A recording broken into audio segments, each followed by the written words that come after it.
안녕하세요. 놀라운 논란의 미스터 논란입니다. 손흥민 선수가 활약 중인 토트넘 소식입니다. 토트넘과 위컴의 FA컵 경기가 결국 4대1이라는 일방적인 점수로 끝났습니다.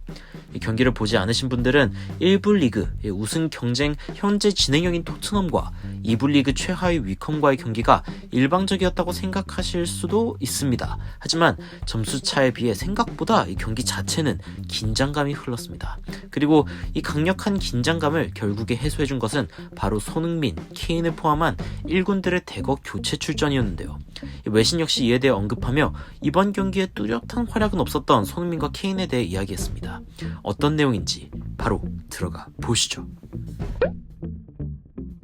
토트넘과 위컴의 FA컵 경기를 중계했던 곳 중 하나인 비인 스포츠에선 위컴과 토트넘의 경기야말로 FA컵의 정신을 잘 보여주고 있다며 두 팀 간의 치열한 경기에 대해 이야기하기 시작했습니다.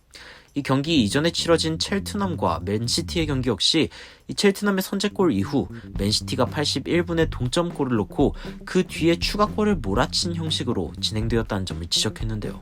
이 두 경기 모두 상대적으로 약팀이 선제골을 기록하며 강팀을 당혹시키고 또 막판까지 결과를 알 수 없는 긴장감 넘치는 경기였습니다. 이 비인스포츠의 해설자는 위컴이 초반에 좋은 경기력을 보였다며 위컴의 훌륭한 준비 그리고 큰 몸집으로 파고드는 최전방에 대해 1부 리그에서는 보기 어려운 낯선 광경일 것이라 평했습니다. 이 토트넘의 초반 실책으로 인한 실점 장면에 대한 이야기인데요. 반면 토트넘의 전반전에 대해선 베일이 세 번째 결정적인 찬스가 왔을 때야 결정을 지었다면서 이 위컴의 실점이 오히려 아쉬웠다고 평가하는 모습을 보이기도 했습니다. 확실히 2부 리그 팀의 입장에서는 골을 넣고 최대한 버텼어야 했는데 이 전반 추가 시간에 실점을 당한 것은 위컴 입장으로서는 상당히 아쉬울 수밖에 없는 상황이었죠. 해설자는 베일 입장에선 최상위 리그에서 치열한 경기를 많이 겪었기 때문에 위컴과의 무관중 경기가 적응하기 더욱 어려웠을 수 있다고 평하기도 했습니다. 하지만 결과적으로 베일은 주어진 기회에 비해 결정력이 아쉬웠고 결국 토트넘의 무리뉴 감독이 손흥민, 케인, 은돔벨레와 같은 빅건을 꺼냈다고 얘기했는데요. 해석하자면 그야말로 제대로 된 무기죠. 하지만 최대한 아껴 쓰듯 전반전 끝난 뒤에 호이비에르를 먼저 출전시킨 무리뉴는 그 뒤에 케인 그리고 마지막에는 마지못해 은돔벨레와 손흥민까지 꺼냈는데요. 좀처럼 무너지지 않던 균형은 결국 토트넘 1군의 대거 등장으로 무너졌습니다. 하지만 정규시간 90분 중 단 5분 남은 이 경기시간 85분이 다 되어서야 토트넘은 윙크스의 정확한 슛으로 골을 넣을 수 있었습니다. 해설자는 이 부분에 주목하며 이렇게 이야기했습니다.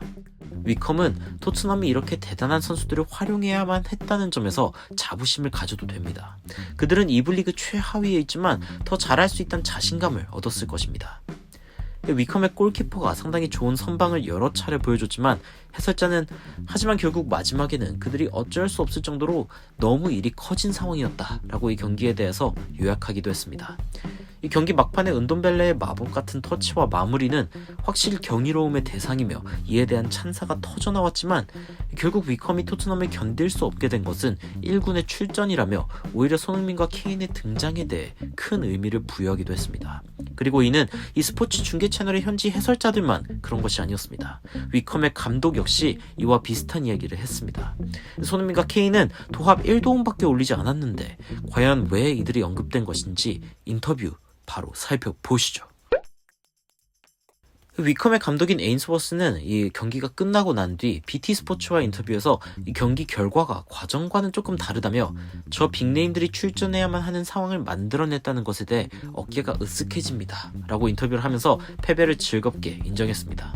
하지만 에인스워스 감독은 이번 경기가 정말 의미 있었다며 우리는 지쳐 보였고 모든 것을 다 쏟아냈으며 불명예스러운 모습은 보이지 않았습니다. 모두가 자랑스럽고 그들은 많은 것을 배웠을 것입니다.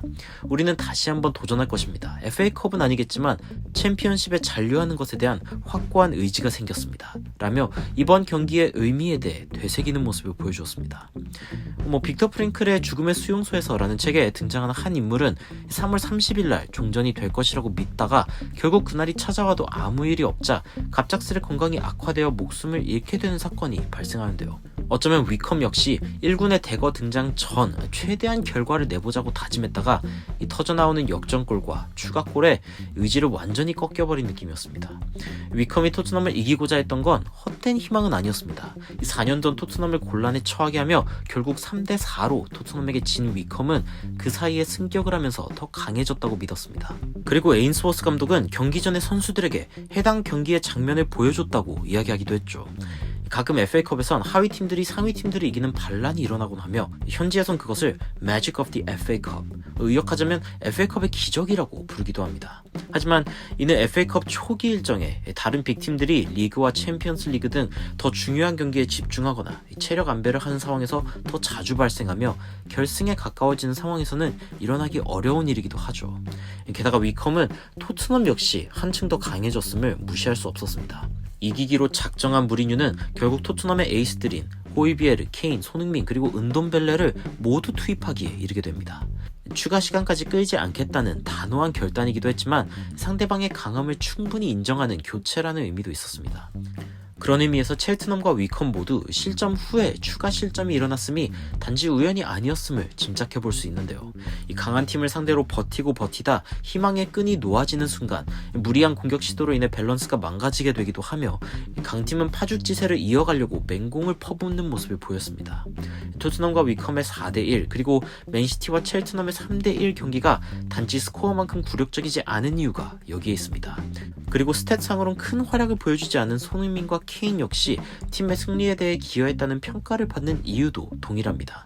그들의 등장만으로 하위 리그는 뒤집힌 경기에 대한 희망을 이어가기 정말 어려운 상황이며 절망적인 상황이 되기 때문이죠. 오늘 토트넘의 벤치는 그야말로 화려함 그 자체였습니다. 비인스포츠의 해설가는 토트넘이 저 정도 벤치를 지닌 사치를 누린다면 언제든지 경기를 뒤집을 수밖에 없다고 평가하기도 했는데요. 손흥민 선수는 68분에 교체로 투입되며 하나의 공격 포인트를 쉽게 올리는 모습을 보여줬습니다.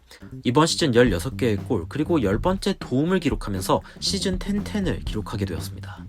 프리미어리그만 상대할 때는 손흥민, 케인 등을 포함한 토트넘 1군이 얼마나 강력한지에 대해 가끔 잊게 될 때도 있는데 이런 경기들을 통해 다시 한번 손흥민과 케인 등 토트넘 1군의 위력이 확연히 느껴지는 경기였기에 꽤 의미가 있지 않았나 싶네요. 물론 2군 친구들 분발해야겠죠. 무리뉴는 베일이 90분 뛴 것에 대해 좋았다고 이야기하긴 했지만 어쩔 수 없이 1군을 꺼내야 했던 무리뉴, 그리고 아끼던 손흥민과 은돔벨레까지 출전시킨 무리뉴. 과연 다음 경기인 리버풀전에는 이 아껴둔 멤버들로 좋은 결과를 낼지, 그리고 FA컵, EFL컵, 유로파에 이어 리그까지 우승을 향한 경쟁을 이어갈지 응원하는 마음으로 지켜보도록 하겠습니다. 오늘 영상 여기까지입니다. 댓글로 의견 남겨주시면 더 발전된 영상으로 찾아뵙겠습니다. 추가적으로 흥미로운 외신 소식이나 해외 반응 있으면 전달드리도록 하겠습니다. 논란 전해드리는 미스터 논란이었습니다. 시청해주셔서 감사합니다.